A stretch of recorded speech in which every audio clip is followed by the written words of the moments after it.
ನಮಸ್ಕಾರ ಸ್ನೇಹಿತರೆ, ಇವತ್ತೇ 2ನೇ ಶ್ರಾವಣ ಸೋಮವಾರ. ಇವತ್ತು ನಿಮ್ಮ ದಿನಚರಿ ಹೇಗಿರಬೇಕು ಅನ್ನೋದು ನೆನ್ನೆ ವಿಡಿಯೋದಲ್ಲಿ ತಿಳಿಸ್ಕೊಟ್ಟಿದ್ದೀನಿ. ವಿಡಿಯೋ ನೋಡಿಲ್ಲ ಅಂದವರು ಒಂದು ಸಲ ನೋಡಿ ಬನ್ನಿ. ಇವತ್ತು ನಾವು ಶ್ರಾವಣ ಸೋಮವಾರಕ್ಕೆ ಸಂಬಂಧಿಸಿದ ಒಂದು ಕಥೆಯನ್ನು ಕೇಳೋಣ. ಈ ಕತೆ ಇವತ್ತು ಶಿವನ ಅನುಗ್ರಹ ಇದ್ದವರು ಮಾತ್ರ ಕೇಳೋಕೆ ಸಾಧ್ಯ. ಕತೆ ಕೇಳೋಕ್ಕೂ ಮುಂಚೆ ನೀವಿನ್ನೂ ನಮ್ಮ ಚಾನೆಲ್ ಅನ್ನು ಸಬ್ಸ್ಕ್ರೈಬ್ ಮಾಡ್ಕೊಂಡಿಲ್ಲ ಅಂದ್ರೆ ಖಂಡಿತ ಈಗಲೇ ಸಬ್ಸ್ಕ್ರೈಬ್ ಮಾಡ್ಕೊಳ್ಳಿ. ಹಾಗೆ ಈ ವಿಡಿಯೋ ಇಷ್ಟ ಆದ್ರೆ ಮರೀದೆ ಒಂದು ಲೈಕ್ ಕೊಡಿ.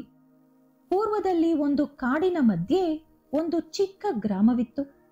ಆ ಗ್ರಾಮದಲ್ಲಿ ಧ್ರುವ ಎಂಬ ಹೆಸರಿನ ಬುದ್ಧಿವಂತ ಹಾಗೂ ಸಾಹಸ ಯುವಕ ವಾಸವಿದ್ದ. ಧ್ರುವ ಬಡವನಾಗಿದ್ದರೂ ಶಿವನ ಮೇಲೆ ವಿಪರೀತವಾದ ಭಕ್ತಿ ಇತ್ತು. ಅವನ ಗ್ರಾಮದಿಂದ ಸ್ವಲ್ಪ ದೂರದಲ್ಲಿ ಒಂದು ದೊಡ್ಡ ಆಲದ ಮರವಿತ್ತು. ಆ ಮರದ ಮೇಲೆ ತುಂಬಾ ದೆವ್ವಗಳು ವಾಸವಿತ್ತು. ಅಲ್ಲಿಗೆ ಹೋದವರು ಯಾರೂ ಕೂಡ ಜೀವಂತವಾಗಿ ಹಿಂದಿರುಗಿ ಬರುತ್ತಿರಲಿಲ್ಲ. ಆ ಮರದ ಬಗ್ಗೆ ಆ ಊರಿನಲ್ಲಿ ಹಲವಾರು ಕಥೆಗಳು ಕೇಳಿಸುತ್ತಿತ್ತು. ಆ ಮರದ ಕಡೆ ತಿರುಗಿ ನೋಡೋಕೂ ಕೂಡ ಜನ ಹೆದರುತ್ತಿದ್ದರು. ಆ ಮರದ ಮೇಲಿದ್ದ ದೆವ್ವಗಳು ರಾತ್ರಿ ಊರಿನೊಳಗೆ ಬಂದು ಸಾಕು ಪ್ರಾಣಿಗಳನ್ನು ತಿನ್ನುತ್ತಿದ್ದವು. ಆಗಾಗ ಆ ಮರದಿಂದ ಭಯಾನಕ ವಿಚಿತ್ರ ಶಬ್ದಗಳು ಕೇಳಿಸುತ್ತಿತ್ತು. ಆ ಶಬ್ದ ಕೇಳಿ ಜನರು ಗಡಗಡ ನಡುಗುತ್ತಿದ್ದರು. ಧ್ರುವ ಯಾವಾಗಲೂ ಶಿವನನ್ನು ಪೂಜಿಸುತ್ತಿದ್ದ. ಅದರಲ್ಲೂ ಶ್ರಾವಣ ಸೋಮವಾರಗಳಲ್ಲಂತೂ ಬೆಳಿಗ್ಗೆಯಿಂದ ರಾತ್ರಿಯವರೆಗೂ ಶಿವನ ಪೂಜೆಯಲ್ಲೇ ಕಳೆಯುತ್ತಿದ್ದ. ಆ ದಿನ ಕೂಡ ಶ್ರಾವಣ ಸೋಮವಾರ. ಧ್ರುವ ಬೆಳಗಿನ ಜಾವವೇ ಎದ್ದು ಸ್ನಾನ ಮಾಡಿಕೊಂಡು ಶಿವನ ದೇವಾಲಯದ ಕಡೆ ಹೊರಟ. ದಾರಿಯಲ್ಲಿ 2 ಪಕ್ಷಿಗಳು ಮಾತನಾಡುತ್ತಿರುವುದು ಅವನಿಗೆ ಕೇಳಿಸಿತು. ಅವು ಸಾಧಾರಣವಾದ ಪಕ್ಷಿಗಳಾಗಿರಲಿಲ್ಲ, ದೈವಶಕ್ತಿ ಇರುವಂತ ಪಕ್ಷಿಗಳಾಗಿತ್ತು. ಆ ಪಕ್ಷಿಗಳ ಮಾತು ಧ್ರುವನಿಗೆ ಸ್ಪಷ್ಟವಾಗಿ ಕೇಳಿಸಿತು. ಶಿವನ ಅನುಗ್ರಹದಿಂದ ಜೊತೆಗೆ ಶ್ರಾವಣ ಮಾಸದ ಮಹಿಮೆಯಿಂದ ಪಕ್ಷಿಗಳ ಮಾತು ಅರ್ಥ ಮಾಡಿಕೊಳ್ಳುವ ಶಕ್ತಿ ಧ್ರುವಗೆ ಬಂದಿತ್ತು. ಪಕ್ಷಿಗಳು ಈ ರೀತಿ ಮಾತನಾಡುತ್ತಿದ್ದವು.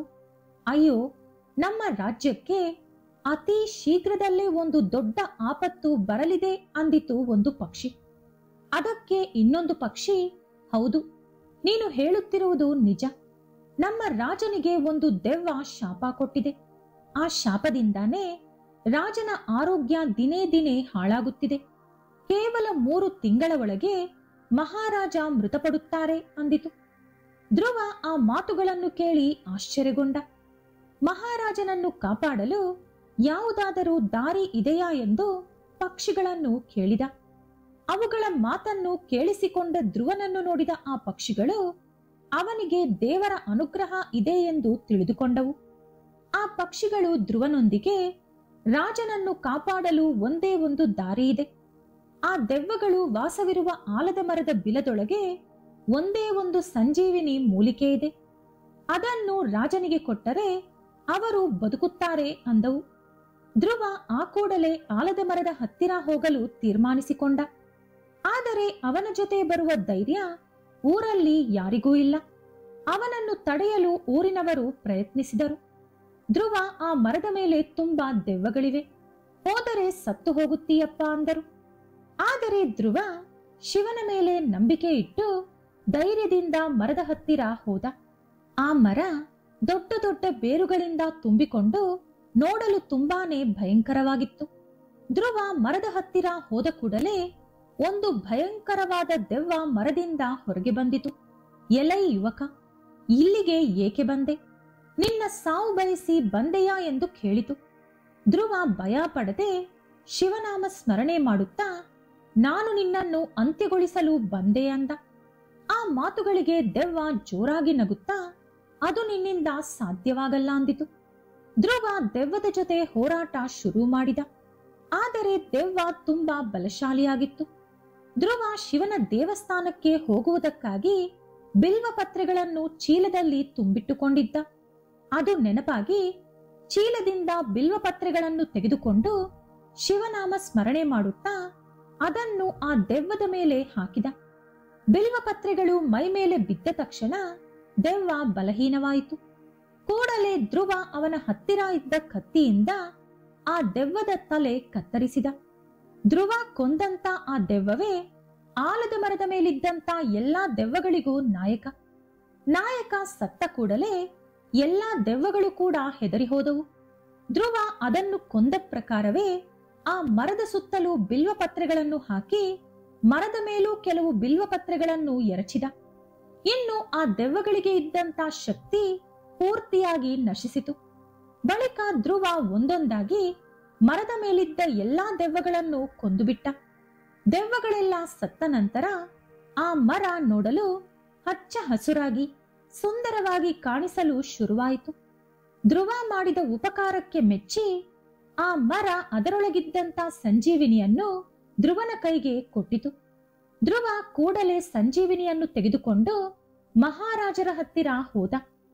ಅದಾಗಲೇ ಅವರ ಪರಿಸ್ಥಿತಿ ತುಂಬಾ ಹೀನಾಯವಾಗಿತ್ತು. ಎಲ್ಲಾ ವೈದ್ಯರು ಕೂಡ ರಾಜನನ್ನು ಕಾಪಾಡಲು ಸಾಧ್ಯವಿಲ್ಲ ಅಂದರು. ರಾಜಧಾನಿಯಲ್ಲೂ ಕೂಡ ಎಲ್ಲರೂ ಶೀಘ್ರದಲ್ಲಿ ರಾಜ ಮೃತಪಡುತ್ತಾರೆ ಎಂದು ತುಂಬಾನೇ ಕುಗ್ಗಿ ಹೋಗಿದ್ದರು. ಆ ಸಮಯಕ್ಕೆ ಸರಿಯಾಗಿ ಧ್ರುವ ಅಲ್ಲಿಗೆ ಹೋಗಿ ರಾಜನಿಗೆ ಸಂಜೀವಿನಿಯನ್ನು ಕೊಟ್ಟ. ರಾಜ ಸಂಜೀವಿನಿ ತಿಂದ ತಕ್ಷಣ ಮತ್ತೆ ಅವನ ಶರೀರ ವಜ್ರದಂತೆ ಗಟ್ಟಿಯಾಯಿತು. ರಾಜನಿಗೆ ಮದುವೆ ಮಕ್ಕಳು ಇರದ ಕಾರಣ ಧ್ರುವ ಮಾಡಿದ ತ್ಯಾಗಕ್ಕೆ ಮೆಚ್ಚಿ ಅವನನ್ನು ದತ್ತುಪುತ್ರನಾಗಿ ಸ್ವೀಕರಿಸಿದ. ಕೆಲ ವರ್ಷಗಳ ನಂತರ ಧ್ರುವನಿಗೆ ಪಟ್ಟಾಭಿಷೇಕ ಮಾಡಿ ರಾಜ ಪದವಿಯಿಂದ ಕೆಳಗಿಳಿದ. ಧ್ರುವ ರಾಜನಾದ ಮೇಲೂ ಕೂಡ ಅವನಲ್ಲಿ ಸ್ವಲ್ಪ ಅಹಂಕಾರವೂ ಬರಲಿಲ್ಲ. ನಿಸ್ವಾರ್ಥವಾಗಿ ಪ್ರಜೆಗಳಿಗೆ ಸೇವೆ ಮಾಡಿದ.